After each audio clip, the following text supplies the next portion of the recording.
Tariffs.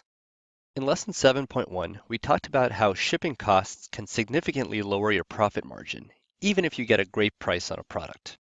The same goes for tariffs. If you're not careful, duty, which is another word for tariffs, will not only eat away at your margin, you may even end up taking a loss. So what is duty? Duty is a form of tax which your government imposes on you when you import products from another country.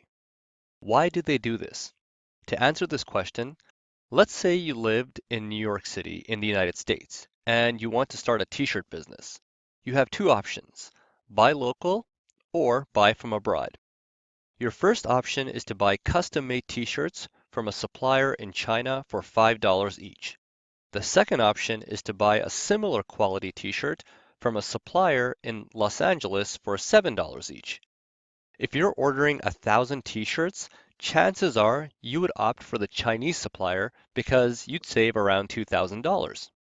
This is where your local government steps in and charges you a tax for choosing an international supplier over a local source.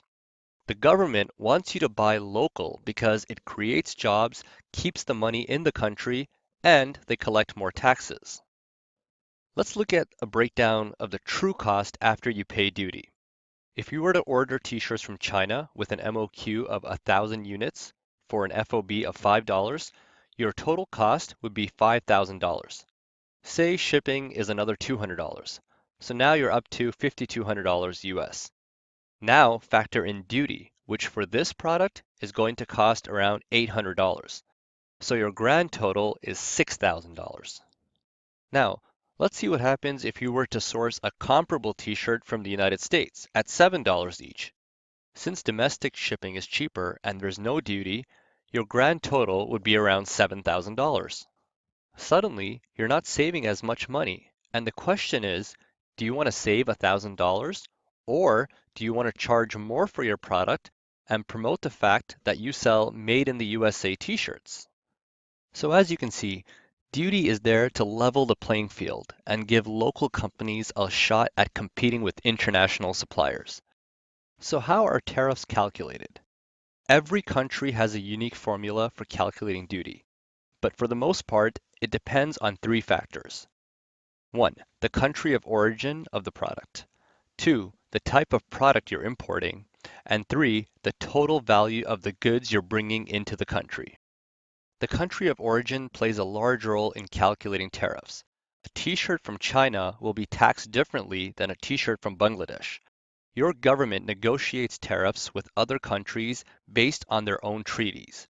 For example, under NAFTA, the North American Free Trade Agreement, the United States has an agreement that most goods flowing from either Mexico or Canada are duty-free, meaning if you're in the United States and you're importing t-shirts from Canada, you wouldn't pay any tariffs. That's not the case if you were to import t-shirts from China or Bangladesh. Tariffs are also calculated based on the type of product and the materials that are used to make that product. A plastic toy from China could be taxed at 5%, whereas leather boots from Italy could be taxed at 7%. Again, your local government decides these costs based on a number of factors. So before you import products, make sure you have an idea of how much you'll need to pay in duty. Use this website to get an estimate, but just remember, it's not 100% accurate. Here are a few tips for working with tariffs. Your supplier can't tell you how much duty you'll have to pay, since they don't know your country's tax laws.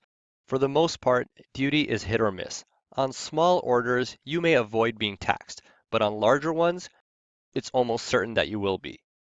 If you have to pay duty, you'll get a bill from your carrier, or you'll have to pay at the port of arrival. Do your homework. Know what you're importing and understand which materials are used to make the product. If you're importing t-shirts, then you should know if the material is cotton or polyester, since a cotton t-shirt could be taxed differently from a polyester one.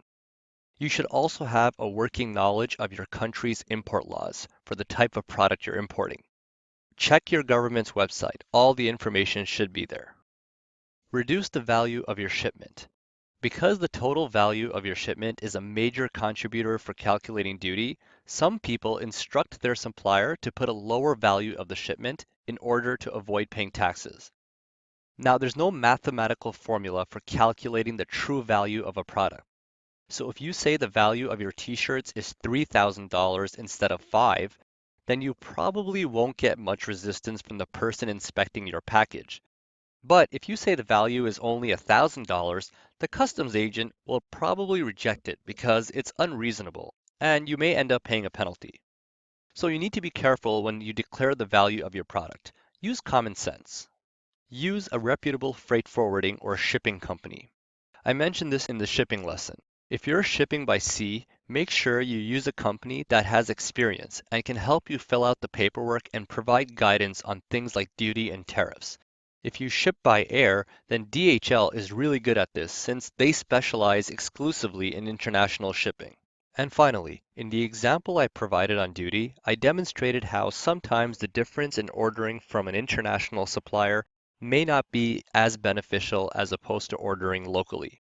But I should mention that while in theory it sounds nice to say I sell products that are made locally, in reality, research has shown that most people don't care where the product is made.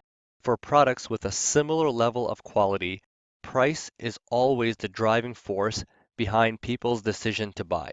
So don't think that by buying and selling local, you'll make more money. Always go for the cheaper option, even if you have to pay duty. If you're saving money, go the international route.